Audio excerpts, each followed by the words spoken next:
Europe 1. Il est 8h34, c'est l'heure de la revue de presse avec David Abiker, Pierre. Et à la une de la presse, mon cher David, 4 mots ce matin.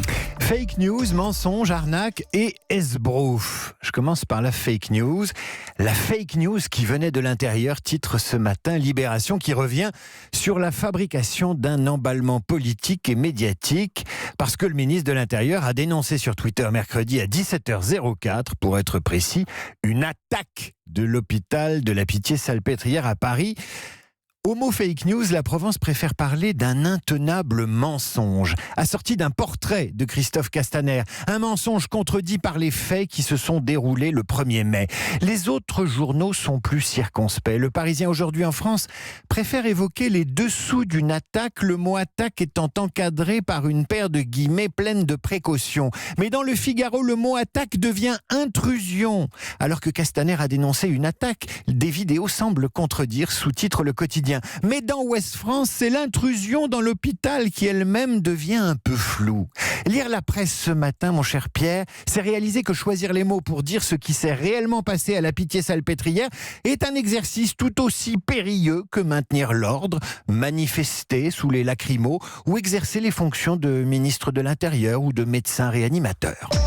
En tout cas, les éditorialistes ont déjà des idées très arrêtées sur l'attaque devenue intrusion. À commencer par Alexandra Schwarzbrod dans Libération. Tel Donald Trump, Castaner a tweeté plus vite que son ombre et elle affirme qu'après visionnage de plusieurs vidéos et enquêtes de Libération, les manifestants n'ont pas cherché à attaquer ce service de réanimation, mais plutôt à fuir la police. Dans l'Union, Sébastien Lacroix tire déjà la morale cruelle de l'histoire.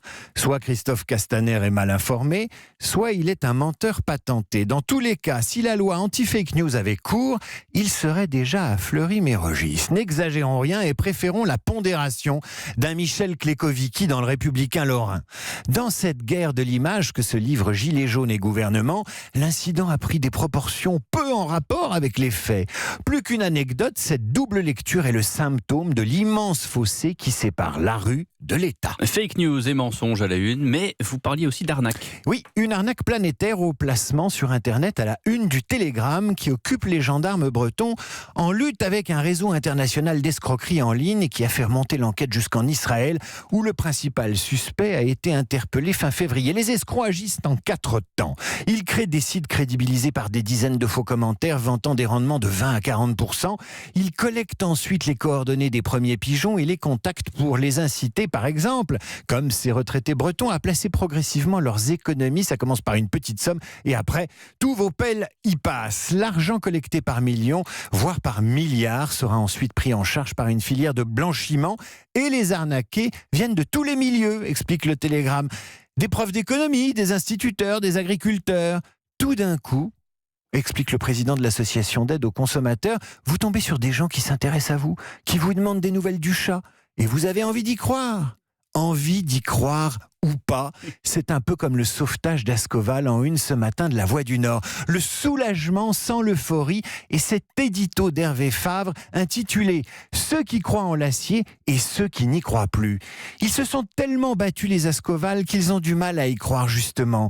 C'est le soulagement pour tout le monde, mais on reste dans le doute, résume ainsi Michael, après la décision du tribunal de valider la reprise de l'usine par British Steel. Il est soulagé, Michael, mais il reste dans le doute, comme si l'époque qui carbure aux effets d'annonce, aux théories du complot, aux fake news, avait fait du mensonge la règle et de la vérité l'exception. Et c'est vrai que le monde tourne souvent au mensonge. Je voyais Trump dans le Washington Post annoncer en début de semaine le 10 millième mensonge, la 10 millième fausse déclaration. Voyez aussi l'opinion qui fait sa une sur les méthodes du député de la France Insoumise, François Ruffin. Et oui, et qui titre Enquête sur la méthode Ruffin, coup d'éclat esbrouf. Il organise demain un grand barbecue anti-Macron. Il est persuadé que le président est haï des Français. C'est un as de la communication pour l'opinion. Le député de la France Insoumise ne ment pas. Il pratique le bluff et la mise en scène, le coup d'éclat permanent. Il scénarise soigneusement ses prises de parole ou les altercations qu'il crée avec La République En Marche. Celui qui pratique l'esbrouf, nous dit le dictionnaire linguistique en ligne du CNRS, déploie des manières et des propos fanfarons et hâbleurs pour en imposer ou étourdir son entourage.